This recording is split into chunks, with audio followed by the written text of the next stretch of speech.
श्रीमद् भगवत गीता पहले अध्याय का दूसरा श्लोक। दृष्ट्वा तु पांडवानीकं व्यूढ़ दुर्योधनस्तदा आचार्य मुपसंडमय राजा वचनम ब्रवीतः।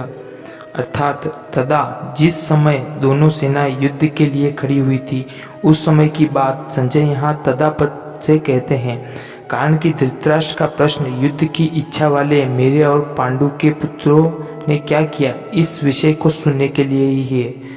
दृष्ट्वा पांडवानीकम व्यूढ़म, पांडवों की व्रजव्यूह से बड़ी और खड़ी सेना को देखने का तात्पर्य है कि पांडवों की सेना बड़ी ही सुचारू रूप से और एक ही भाव से खड़ी थी।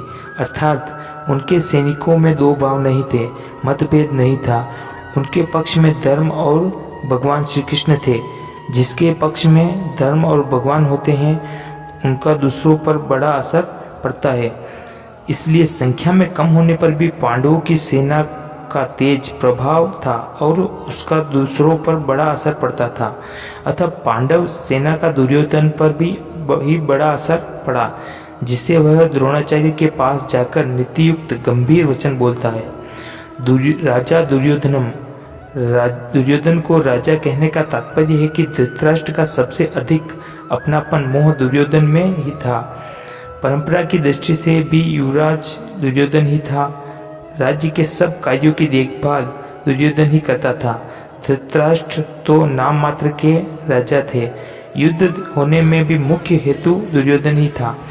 इन सभी कारणों से संजय ने दुर्योधन के लिए राजा शब्द का प्रयोग किया। आचार्य मुपसंडमय, द्रोणाचार्य के पास जाने में मुख्यतः तीन कारण मालूम देते हैं। पहला, अपना स्वार्थ सिद्ध करने के लिए, अर्थात द्रोणाचार्य के भीतर पांडवों के प्रति द्वेष पैदा करके उनको अपने पक्ष में विशेषता से करने के लिए दुर्योधन द्रोणाचार्य के पास गया। दूसरा, व्यवहार में गुरु के नाते आदर देने के लिए भी द्रोणाचार्य के पास जाना उचित था।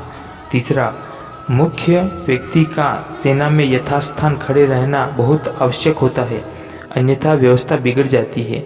इसलिए दुर्योधन का द्रोणाचार्य के पास खुद जाना उचित ही था। यहाँ शंका तो हो सकती है कि दुर्योधन तो पितामह भीष्म के पास जाना चाहिए था जो कि सेनापति थे, पर दुर्योधन गुरु द्रोणाचार्य के पास ही क्यों गया? इसका समाधान यह है कि द्रोण और भीष्म दोनों अभय पक्षपाती थे, अर्थात वे कौरव और पांडव दोनों का ही पक्ष रखते थे।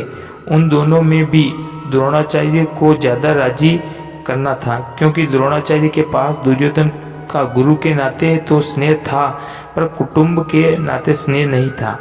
और अर्जुन पर द्रोणाचार्य की विशेष कृपा थी, अतः उनको राजी करने के लिए दुर्योधन का उनके पास जाना ही उचित था। व्यवहार में भी यह देखा जाता है कि जिसके पास स्नेह नहीं है उससे अपना स्वार्थ सिद्ध करने के लिए मनुष्य उनको ज्यादा आदर देकर राजी करता है। दुर्योधन के मन में यह विश्वास था कि भीष्म तो हमारे दादाजी हैं, अतः उनके पास न जाऊं तो भी कोई बात नहीं। न जाने से अगर वो नाराज भी हो जाएंगे तो मैं किसी तरह उनको राजी कर लूँगा।